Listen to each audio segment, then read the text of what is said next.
Shalom, selamat pagi. Berjumpa lagi dalam program Renungan Harian Toraya, edisi Selasa, 5 Maret 2024. Saudara-saudara yang kekasih dalam Kristus, Tuhan terus menjaga, memelihara, dan memberkati.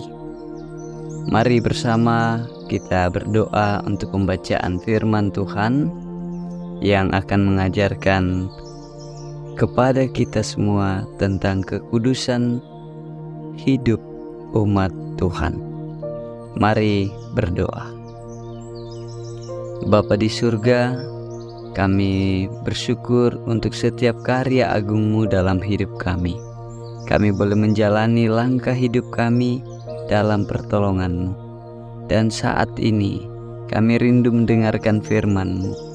Biarlah itu akan terus menggema dalam hidup kami, sehingga kami pun menyatakan hidup yang kudus di hadapan Tuhan. Dalam Kristus kami berdoa.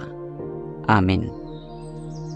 Saudara-saudara, pembacaan kita terdapat di dalam Kitab 2 Tawarik pasal 29 ayat 1 sampai 11. 2 Tawarik pasal 29 ayat 1 sampai 11. Hizkia berumur 25 tahun pada waktu ia menjadi raja, dan 29 tahun lamanya ia memerintah di Yerusalem. Nama ibunya ialah Abia, anak Sakaria. Ia melakukan apa yang benar di mata Tuhan, tepat seperti yang dilakukan Daud, bapa leluhurnya. Pada tahun pertama pemerintahannya, dalam bulan yang pertama, ia membuka pintu-pintu rumah Tuhan dan memperbaikinya. Ia mendatangkan para imam dan orang-orang Lewi dan mengumpulkan mereka di halaman sebelah timur. Katanya kepada mereka, "Dengarlah, hai orang-orang Lewi, sekarang kuduskanlah dirimu dan kuduskanlah rumah Tuhan, Allah nenek moyangmu. Keluarkanlah kecemaran dari tempat kudus, karena nenek moyang kita telah berubah setia. Mereka melakukan apa yang jahat di mata Tuhan, Allah kita, telah meninggalkannya. Mereka telah memalingkan muka dari kediaman Tuhan dan membelakanginya.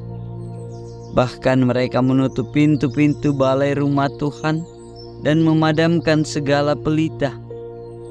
Mereka tidak membakar korban ukupan dan tidak mempersembahkan korban bakaran bagi Allah orang Israel di tempat kudus.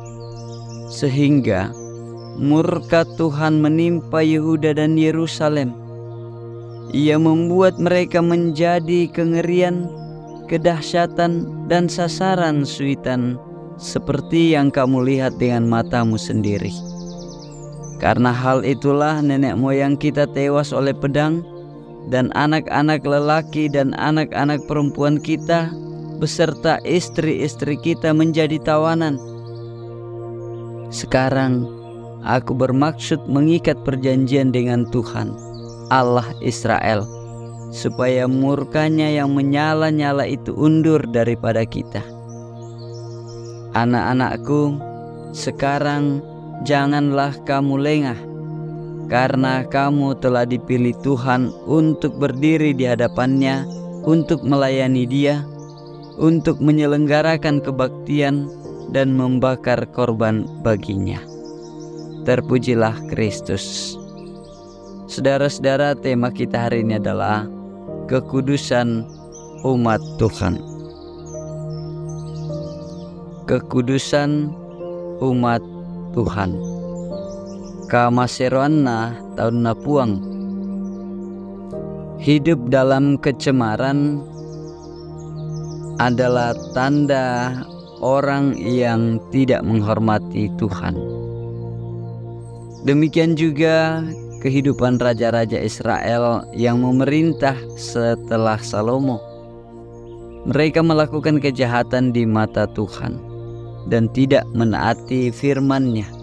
Akibatnya, umat Israel pun mengalami kemerosotan moral dan spiritual.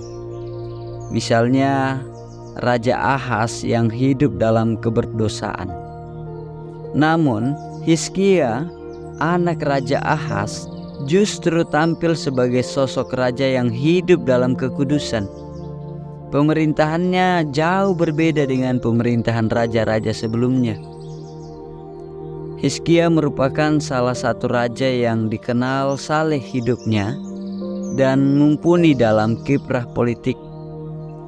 Ia naik tahta pada umur 25 tahun dan memerintah selama 29 tahun lamanya.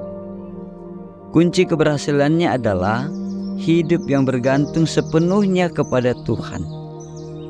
Hal itu tercermin dari tindakannya yang tegas, memusnahkan bukit pengorbanan dan tugu-tugu berhala. Ia pun memerintahkan kaum Lewi untuk mentahirkan rumah Tuhan dan memerintahkan seluruh bangsa menghormati kekudusan rumah Tuhan dan mempersembahkan korban bakaran bagi Tuhan. Dalam hal ini, ia melakukan reformasi rohani bangsa Israel. Alhasil, bangsa Israel bertobat. Kehidupan mereka pun selalu mendapat kemenangan karena penyertaan dan pekerjaan Tuhan.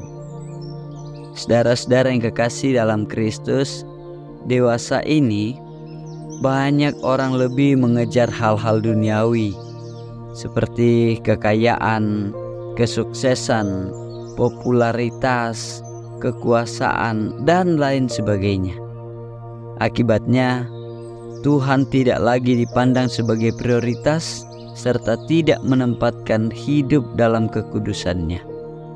Hal-hal rohani dikesampingkan, padahal Tuhanlah yang menganugerahkan keberhasilan, kekayaan, kesuksesan, dan berbagai berkat lainnya dalam hidup kita.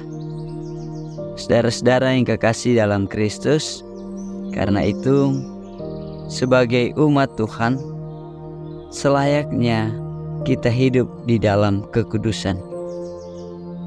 Allah ingin kita menjadi pengikut Kristus yang taat dan kudus dalam segala aspek kehidupan. Amin.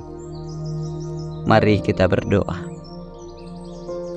Bapa di surga, terima kasih firman-Mu menyapa kami untuk terus menyatakan kekudusan hidup di hadapan Allah. Karena kami tahu Allah merancangkan yang terbaik bagi setiap anak-anaknya. Tuhan melengkapi, Tuhan mencukupkan, Tuhan mengaruniakan semua kebutuhan kami dalam kemuliaan. Tuhan, peliharakan jemaat-Mu, anak-anak-Mu dalam aktivitas mereka, dalam masa tumbuh kembang pendidikan, pekerjaan, dan usaha-usaha mereka. Berkati segenap rumpun keluarga, dan biarlah damai sejahtera Tuhan terus melingkupi mereka. Dalam Kristus kami berdoa. Amin. Saudara-saudara yang kekasih dalam Kristus, nyatakan senantiasa hidup dalam kekudusan sebagai umat Allah, jalani hidup dalam menikmati berkat-berkat Tuhan. Tuhan dimuliakan. Shalom.